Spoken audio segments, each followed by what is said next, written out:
You see, I feel highly entertained by Tinubu's rhetorics, the way he's dramatizing his own role, in Nigerian democracy. Luckily, we're all alive. He's gone. Luckily, we're all alive.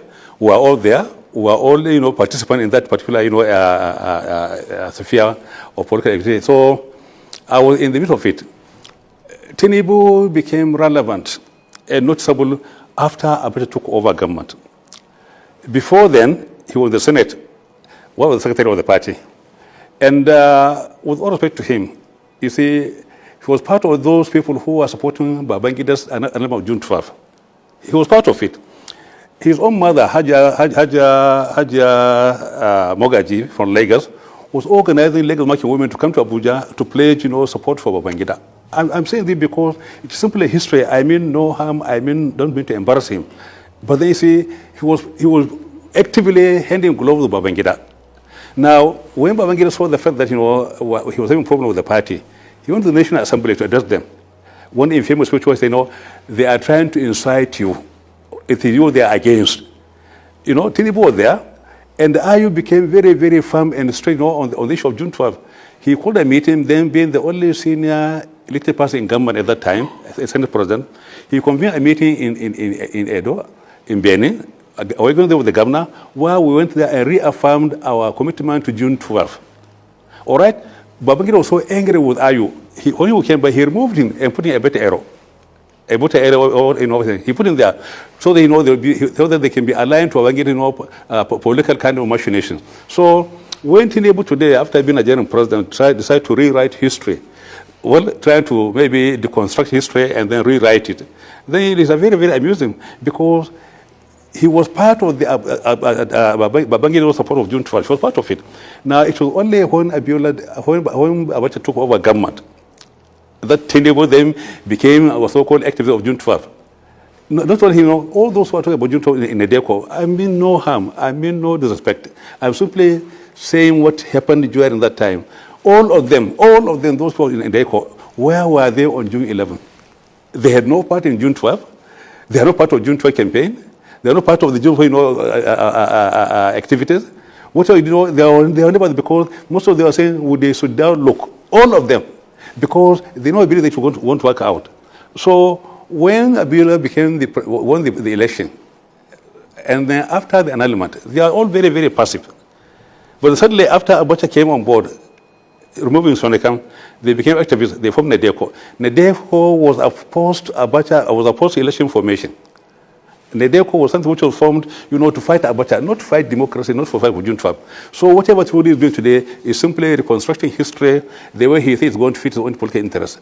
But then obviously he was a major supporter of Babangida. Ask Babangida. Ask him. So when you talk about, honoring June 12th, what are those characters? Ebute Ere? Somebody who replaced Ayu for June 12th? Who are the others? All of them.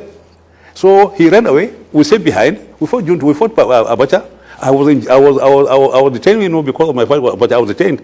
Really was detained. So all of us, Adamu Churuma, Bola Ege, Yoche, Ayu, Kwame, and many others, Bagaji, all of them were there. We fought Abacha. We fought him because we were willing to risk our lives. Tinubu ran away. He was not in the country. He only came back after the whole thing was, after the call was very, very clear. So what I'm saying is, all those advocates of June 12th, they are more concerned with the bath water rather than the baby. They are more concerned because most of them were at the end of the meal. When the product was being processed, they simply picked up the product. The process which produced the product, they are not there. They're not part of it. They only pick the product. And today it's not about the victor, but it's about the victory more than anything else. So we make this kind of distinction. There is difference between the victory and the victor. The Nadeko were more concerned with the victory than the victor. As far as they are concerned, in the bathwater they are trying to use, they are trying to hang on to their own kind of riding on top to reinvent, history in Nigeria. Otherwise, I feel embarrassed for the president, for the way he's talking, honestly. Ask anybody. Go ask anybody. We're all there. Ask Ayu, ask Gerigana. They're all there. Ask Rangiwa. So, what is happening today in Nigeria is simply something very, very laughable. people, who had no political pedigree, who had no political history, who are not known as freedom fighters, are now at the forefront fighting for Nigerian democracy. That was Sule Lamido, the former governor of Jigawa State. Politics, indeed, it's a dirty game. When you vie for any position, no matter how little it is, then you begin to see some stories that you can't even remember that it does happen at a time. Everybody claimed to be hero of democracy. Today, you just heard from him how Mr. President ran away as at that time. But in all of that, I believe anybody can run when his or her life is at risk. What you were facing as at that time might be different from his, and as a result of that, he decided to take a walk. And today, the president. Now, what is the whole essence of this narration, if I may ask? I know a lot of persons, so many politicians out there, who felt at one point or the other being left behind, are now coming out to voice out what would give them that recognition, so that 2027, some of them will be relevant again. Don't be so shocked. Politicians are some set of people that are not trustworthy. Tomorrow you'll be very shocked. The same president that they tried to lambast, call him a weakling, ran away as at the time they needed his attention most.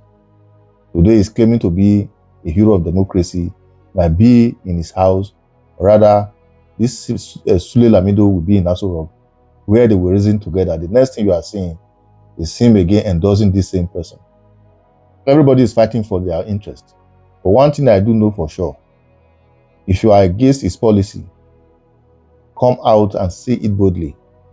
You are an elder statesman. You have ruled a state before. He was former Lagos State governor before he became a president. You are a former governor of Jigawa State. As a result of that, you still have a stake so long as Nigeria governance is concerned. So whatever you are not too comfortable with, put it across to him. This policy is bad. Change it. If it doesn't change it, you have every right to move it to any political party of your choice, campaign against him wholeheartedly. I believe by doing that, it will make more sense rather than some kind of dancing around the bush.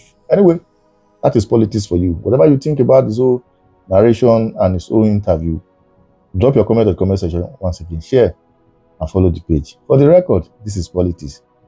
The more you look, the less you understand.